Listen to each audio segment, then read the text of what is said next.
Okay, so Tenebria, Emil Tenebria has been out for a couple weeks now, and this is not really going to be a review of her kit like first time, but more of kind of explaining my thoughts on how she will fit into the game's content, including PvE and PvP, and ways to combat her in PvP.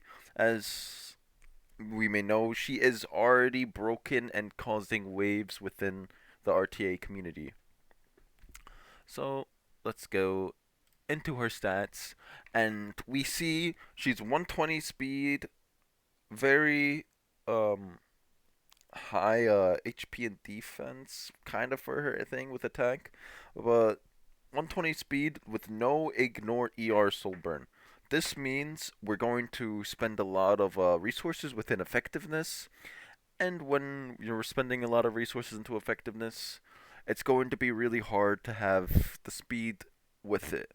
So the average speed for which of the Mare Tenebria will probably be below 300 speed, meaning she's not going to be an opener, and probably your first thought is we're in an opener meta. Openers are the only thing that really matter in the game.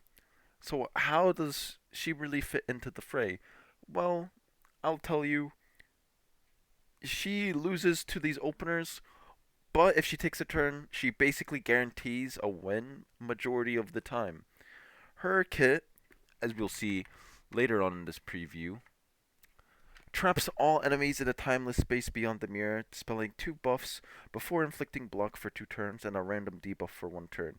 Increases combat readiness of the caster by 50%. The random debuffs are stun, sleep, and redirect and provoke. So, with this block basically causes havoc to all cleansers, and it will be really hard to basically do anything, and she guarantees controls your team.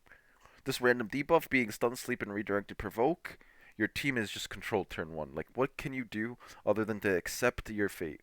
And now, you can't cleanse with Dilibet except for herself, so you're gonna have to be really self-sufficient with your cleansers, really, or you have to be able to debuff them back, or be able to have enough ER to resist these debuffs. And then, even if you think this is the strong part of her kit, we will look at her S2. After inflicting Rupture, which deals a damage proportional to their max health, or your to max health, we're going to now have a DPS element within this debuff character, which kind of makes her self-sufficient. You don't have to actually pick DPSs with her, and even if you do, you just get added DPS onto that.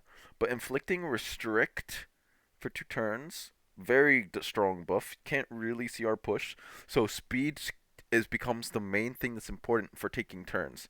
No like thing, the CR push, meeting Acades, um, uh, Hellion Lua if you're fighting her, but it's really rare. Sage Ball if he still has his S2. Um, what is it? Elinov.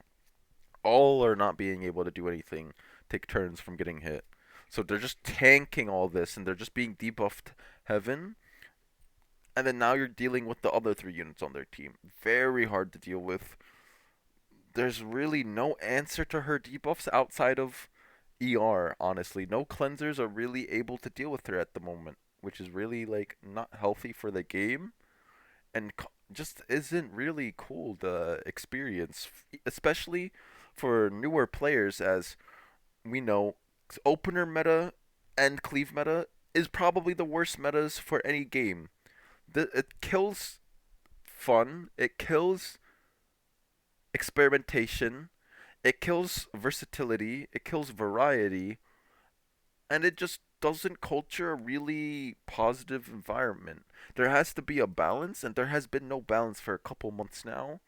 And the new balance patch is exciting, but will this fix the current issues? No.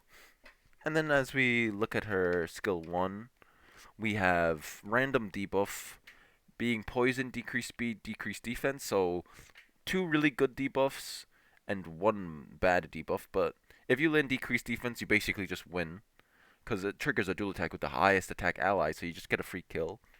And it's an extra turn soul burn, meaning she can just basically kill 2 units for free if she lands defense down twice in a row when she's calling the highest attack ally. Now, how do you play against her? I think there's two viable options. The first viable option is you just outspeed and cleave her back. If you take turn 1 and cleave, how is she supposed to take a turn to be useful? She sucks into cleave, basically, is what I'm telling you. So, Zeo cleave, Fire Litica cleave, but most of the time they're playing Fire Litica with Tenebria, so if they pick Fire Litica, if they pick Tenebria, the Tenebria's probably on Umbral Keystones, and she's going to cause havoc on your team, as Umbral Keystones lets your openers like Renok and Fire Litica basically turn Tenebria into an opener. And, that's not a really cool thing to deal with. Now, we also can deal with her with ER. So Maid Chloe plus Arya plus other ER units can create enough ER on your team to just not get tagged by her debuffs. But the problem with this ER playstyle is you're going to have enough gear score to fight the other 3 units on that team. And if you don't, and they DPS check you, it's going to be really hard, as you're going to have kind of like made Chloe be useful outside of her ER. And let's be honest, Maid Chloe is not a good character. This attack buff is not very good for ER cheesers. The revive is nice. Arya is a single target DPS. You're gonna need an AoE DPS.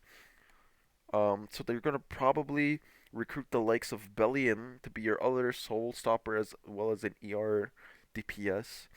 You could pick Tori with it, though in my opinion Tori is kinda iffy. Bystander Hwyong is okay. But really, as a slow player, you don't have that many answers to Tenebria outside of trying to probably control her back with maybe a Zeo plus your ER. Like, it's very hard to really play into her. You have to find a way to just stop her from pressing her buttons. Or when she presses her buttons, nothing happens because she doesn't have ignore ER. And many people are playing her like 270 speed with a bunch of effectiveness to be able to tag these ER units. So it's a very rocky road for slow players. And like honestly, the best advice I can give you is be fast. And that's about it for this character. Hopefully, if you guys don't pull her, you have a way to deal with her. And if you pull her, congrats on the summon, because I'm going to have to spend the puller. And I'm not too happy about that.